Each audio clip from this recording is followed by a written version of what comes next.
Greetings, welcome to the Historical Footprints, the platform we share the stories behind the hymns and the stories of our church fathers. We believe that a generation that has forgotten its history has no future.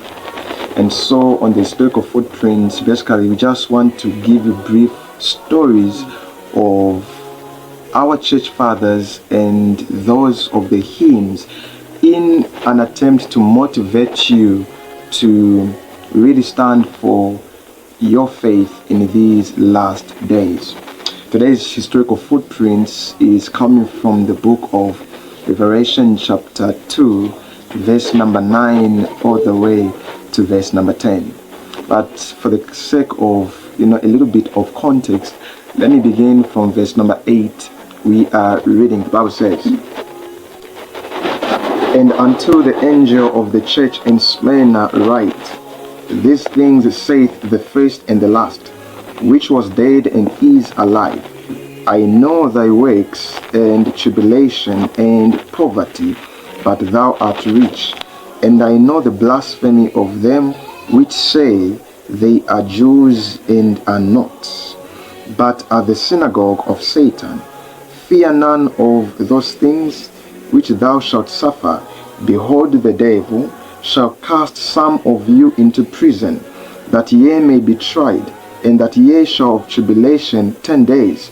Be thou faithful unto death, and I will give thee a crown of life." Alright, so today's historical footprint is coming from the second church that we find in the book of Revelation, and that is the church of Smyrna. So there are 7 churches in the book of Revelation: Ephesus, Smyrna, Pergamos, Thyatira, Sardis, Philadelphia, and Laodicea. And so today's historical footprint specifically will deal with one church father in the church of Smyrna. He was the bishop of Smyrna, and his name is Polycarp. Born AD 65, he died AD 156. Alright, so during the church of Smyrna, that is approximately from 100 AD all the way to 310, we discover that there was massive persecution of those who had faith in Jesus. Now, the reason of the persecution against Christianity was because some people had accepted, or they had pretended to accept the Christian religion. They pretended to be Christians, yet they were not Christians. Now the Bible refers to them as the synagogue of Satan. They claim to be Jews, yet they are not Jews. And so we discover that during the church of Smyrna, many Christians had their faith tested. They were tried.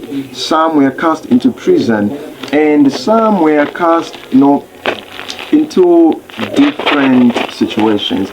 Some were exposed to the wild beasts, some were burnt at the stake, like we read it from history. But I want just to say that the story of Polycarp is one that really inspires me, and I hope it will inspire you, because Polycarp was a church father. He was brought to the proconsul, that is 156 AD. That is the time of his death. Now, before he died, he was tried for his faith. Again, like the previous hymn that we posted last week, Face to Face, we said, one of these days you shall be tried for the faith you have in Jesus. And when you are tried for the faith you have in Jesus, are you willing to defend the truth and the cause that you now believe in? Well, so Polycarp was brought to defend the faith and belief in Jesus Christ. And so he was brought before, the proconsul. Now the proconsul was a type of government, or a type of court that was, hearing the cases of those who were tried for heresy and who were tried as people who had beliefs in this so-called heretical religion of Christianity during those days in the 1st and 2nd centuries.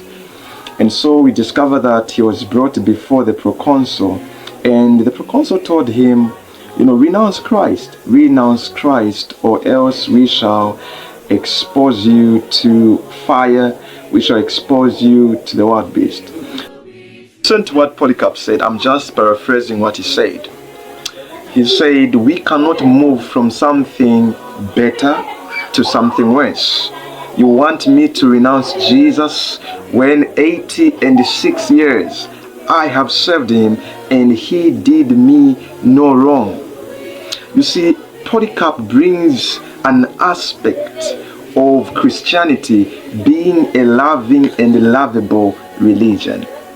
You see, child of God, you cannot move from something that is better in Christianity to something that is worse in the world.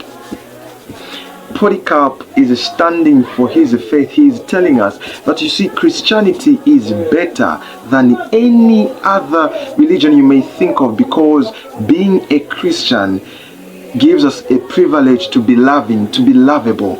And so I cannot renounce Christianity, because renouncing Christianity is moving from something that is better to something that is worse. Then the proconsul told him, we shall expose you to the wild beast. Then he said, bring them in. The proconsul again said, you despise these wild beasts so much. Then the proconsul said, we shall cast you in the fire. Now listen to what Polycarp said.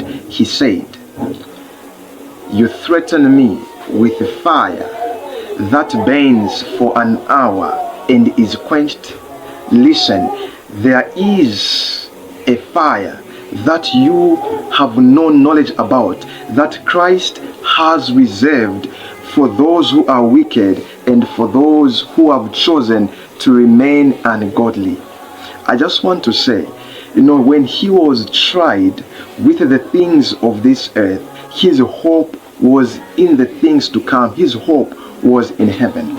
And so we discover that Polycarp looked forward to a time where Jesus will repay us for all the losses that we have encountered on earth. The faith that we have in Christianity is that, you see, child of God, when we are tried with fire, when we are tried with the things of this world, it is better for some of us, it is better for you and me to tell those challenges that I have a God who can stand for me, and my losses today will be a long life gain. I want to encourage you with the words of Charles Spurgeon as I end, where Mr. Spurgeon said, you may suffer for today, but eternity will repay whatever you have suffered. Your losses today are temporal. When Christ comes, he shall repay. And so Polycarp understood that, and because he understood that Jesus shall repay me, he stood for his faith. I pray that you have the faith of this man